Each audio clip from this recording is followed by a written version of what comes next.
Hello students, welcome to this episode of MathMeowTics. Today I'm going to talk about a special property in geometry that's really important in terms of understanding reasoning.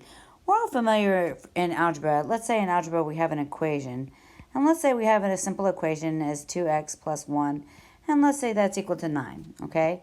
And let's say you want to solve for x. Well, in order for us to solve for x, we're going to use our inverse properties, and we're going to subtract 1 from both sides. That's then going to give me 2x is equal to 8. And then I'm going to divide by 2 and divide by 2, and that's going to give me x is equal to 4. Well, the reason that this is important and this concept is important that we're going to talk about today is because in geometry, there's these special properties. They're called the properties of, the algebraic properties of equality. So what that means is that whatever we do to one side, we have to do the other side of an equation, and that's what allows us to work with equations and solve them.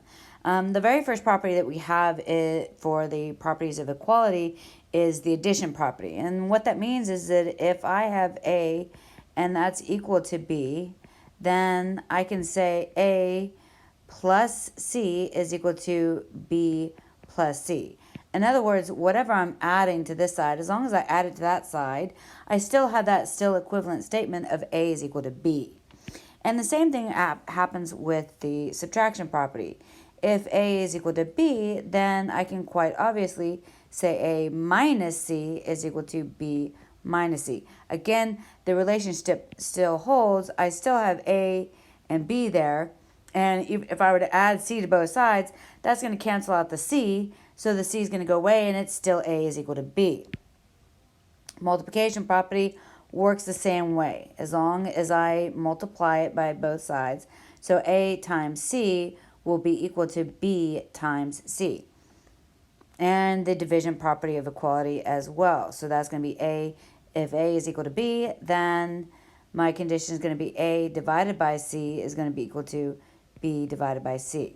And if I multiply, in order to cancel those out, inverse property, multiply both sides by C, that's going to cancel out my C, and I still have A is equal to B. Now, you have some new statements here that are a little bit new that you haven't really seen.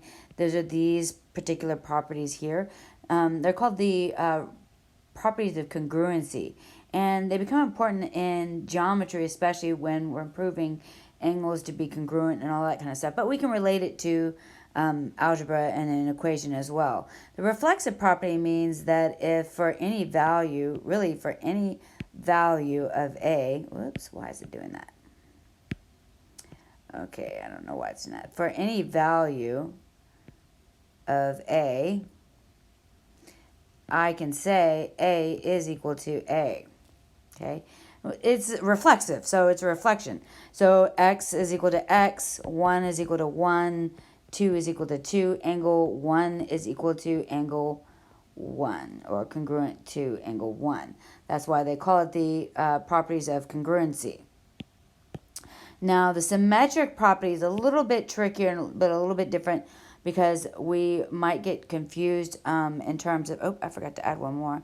There's also the substitution property. Substitution property of equality. My bad, I forgot to add that. Okay. Now, in the properties of symmetric, that allows me to say if A is equal to B, then B is also equal to A. So it allows us to switch these two terms. And so whatever equivalent statement, so I can say x is equal to 3, then 3 is also equal to x. That's all that statement is saying. It's not a substitution, so don't get confused with that. Transitive property is also a little bit different. So if A is equal to B and let's say B is equal to C, then I can state A is equal to C. Okay, now this is not substitution.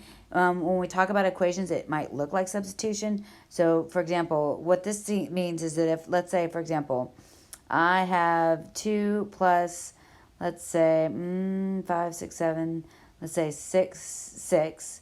Okay, 6, 7, 8. That's going to be equal to 8. And I also know the square root of 64 is also equal to 8, because 8 times 8 is 64. All right.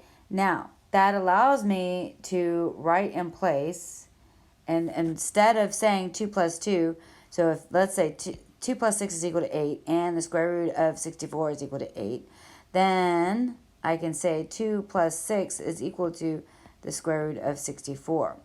We could also say, let's say 2 plus 2 is equal to 8, and let's say 2 times 4 is equal to 8.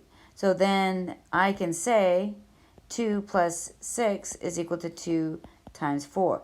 That allows us to work with that relationship and replace values, not really substitute, but you're actually replacing those values with that that other value that's equal to it.